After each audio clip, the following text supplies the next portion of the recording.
Bonjour et bienvenue sur iBig Life, je suis au volant de la toute nouvelle Yaris 2017 hybride version chic. C'est une hybride d'environ 100 chevaux en cumulé, 73 chevaux pour le thermique et 45 kW pour le moteur électrique. Elle est aussi dotée d'une batterie de moins d'1 kWh, environ 0,936 kWh. Et dans cette toute nouvelle Yaris hybride, Toyota a remplacé environ 900 pièces par rapport à la génération précédente. Il y a eu beaucoup de travail côté berceau moteur, échappement et amortissement pour en faire une hybride un peu plus intéressante à conduire et se mettre à jour, sachant que ce modèle, le modèle hybride, représente 52% des ventes de Yaris en France. Au quotidien, la Yaris hybride est plutôt confortable à conduire, elle est bien amortie, que ce soit sur les dos d'âne ou les trous, les nids de poules. Elle fait plutôt bien son travail. On voit que les ingénieurs ont beaucoup travaillé l'amortissement. On a des lois d'amortissement plus sympathiques au quotidien.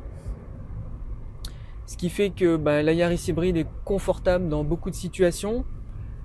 J'ai un reproche à lui faire concernant la direction. Je trouve que la direction manque un peu de précision dès qu'on accélère un peu le rythme. Elle a tendance à élargir la route à l'avant, ce qui fait que c'est un petit peu inconfortable de voir ce manque de précision. Ça, c'est un petit peu dommage. J'aurais aimé que ce soit nettement plus précis comparativement aux dernières productions de Hyundai qui ont à la fois la précision et la légèreté de la direction.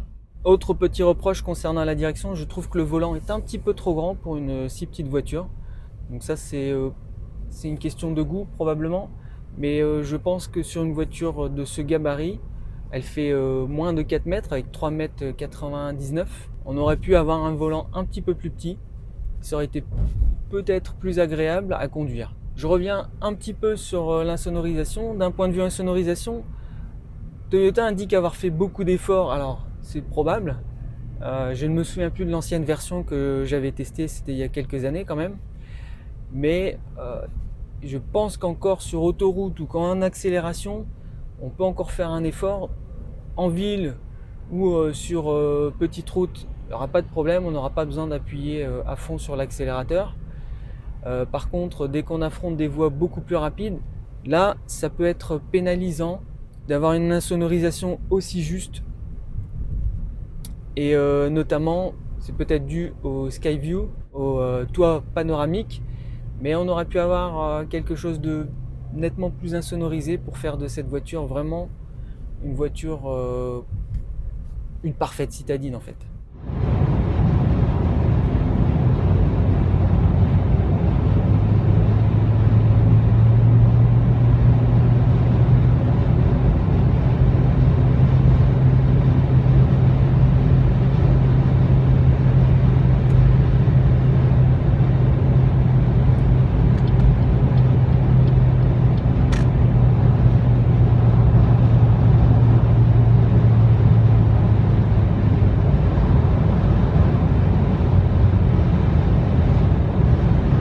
Concernant la consommation, c'est là qu'un test longue durée s'avère nécessaire. Pourquoi ? Parce qu'il m'a fallu quand même pas loin de 500 km et une bonne partie en autoroute pour comprendre réellement comment faire baisser la consommation, parce que au premier abord, j'étais aux environs de 6 litres au 100, ce qui est assez élevé, parce que c'est beaucoup plus que mes voitures actuelles.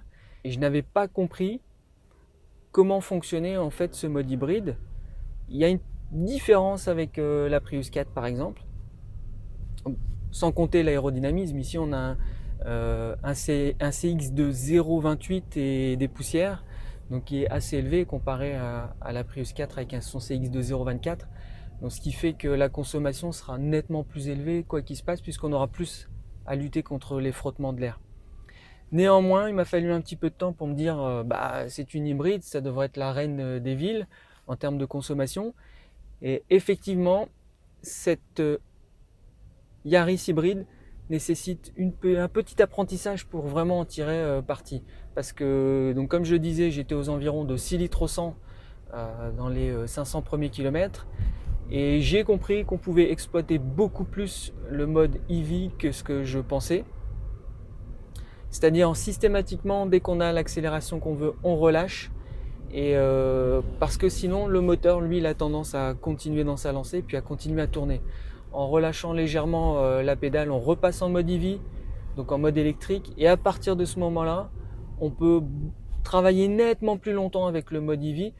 Avec une batterie qui fait à peine 1 kWh, c'est quand même une prouesse de pouvoir conduire régulièrement en mode EV et sur des distances assez intéressantes. Et de ce côté-là, elle m'a nettement bluffé.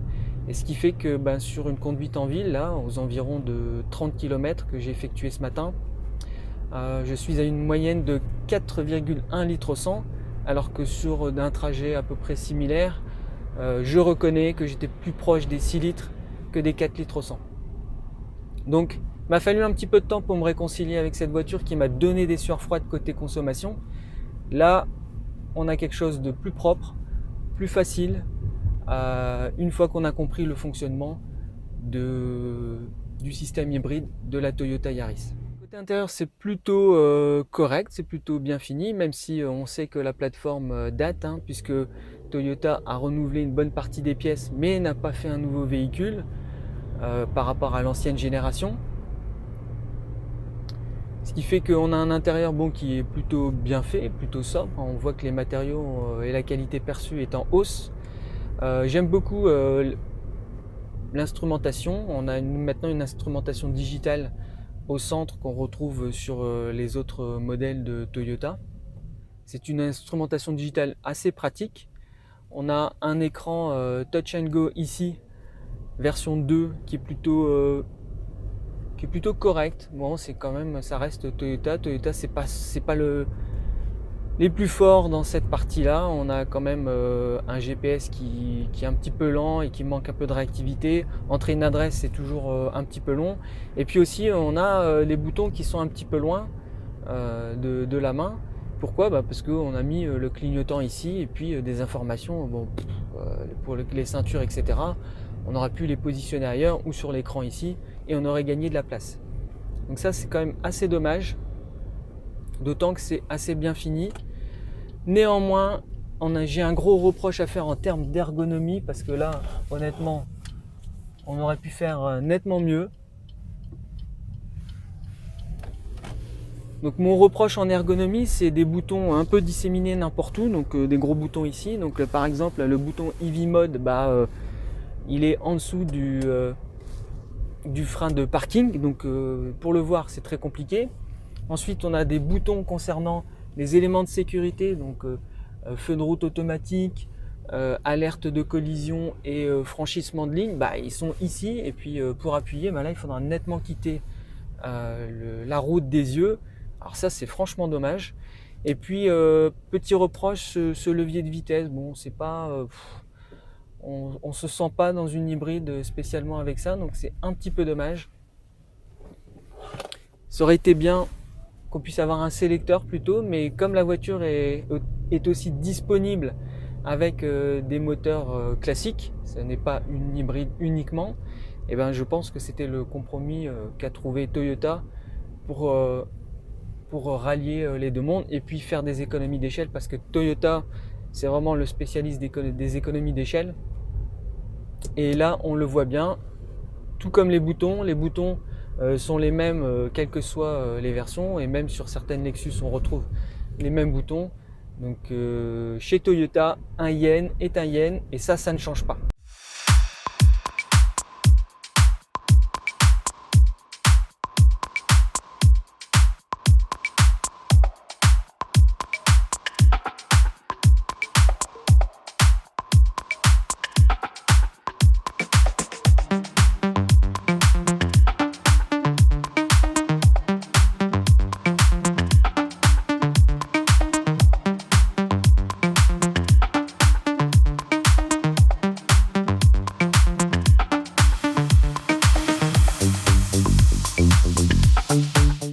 Alors, que dire de plus sur cette Yaris hybride 2017 en version chic ? Globalement, j'ai apprécié de la conduire, surtout en ville. Sur autoroute, j'ai trouvé que c'était assez fatigant parce que assez bruyant, même si elle s'acquitte parfaitement de la tâche. Le 0 à 100 est abattu en environ 12,5 secondes, 11,8 officiellement. Vous pouvez voir la petite vidéo à cet effet. Elle a des performances correctes, un mode hybride plutôt pas mal, plutôt fluide dans l'absolu. Vraiment les reproches c'est concernant l'insonorisation et puis les défauts d'ergonomie qui sont un petit peu pénalisants au quotidien. Elle a un coffre suffisamment large, elle peut accueillir une petite famille. Les enfants se sont plaints quand même de la partie assise à l'arrière et notamment de l'absence d'accoudoir. Donc il faut savoir que même sur la version chic qui est à 21 850 € dans mes souvenirs, on peut manquer de rangement, on peut manquer aussi de confort puisque les enfants ont trouvé que l'accoudoir était manquant. Donc globalement plutôt satisfait de cet essai. Il m'a fallu quand même du temps pour comprendre qu'on pouvait tirer bénéfice de cette hybridation. Donc si vous envisagez l'achat de cette Toyota Yaris hybride, qui pour rappel est un modèle fabriqué en très grande partie en France pour la partie hybride, une partie est fabriquée au Japon, et ben c'est un modèle qui vaut quand même le détour, qui vaut largement les 19 000 pour la version de base en hybride et qui permet donc de s'affranchir des moteurs diesel et qui fera sans doute plus d'économie qu'un moteur essence classique. Voilà donc pour cette conclusion concernant la Yaris hybride, une bonne voiture bien conçue, globalement homogène, qui arrive nettement en fin de vie par rapport à la concurrence, donc par rapport notamment à la Citroën C3 ou la nouvelle Nissan Micra qui elles ont été complètement refaites et présentent quelques atouts supplémentaires, notamment d'un point de vue esthétique et d'un point de vue confort et finition. Il reste qu'une Yaris hybride, on l'achète aussi pour son moteur hybride et que là-dessus il est plutôt bien né. Il reste donc à travailler sur la partie insonorisation pour en faire une voiture vraiment idéale à la fois en ville et beaucoup plus puisque on a pu affronter de l'autoroute avec, donc faire une voiture polyvalente à un prix très raisonnable. Merci de m'avoir suivi dans cette vidéo. Pensez à vous abonner, à faire aimer cette vidéo, à aimer cette vidéo et à très bientôt sur Amul Life.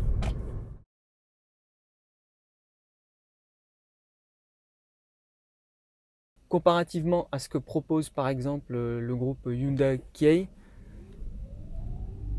comparativement à ce que propose le groupe Hyundai Kia, comparativement à ce que propose le groupe Hyundai Kia,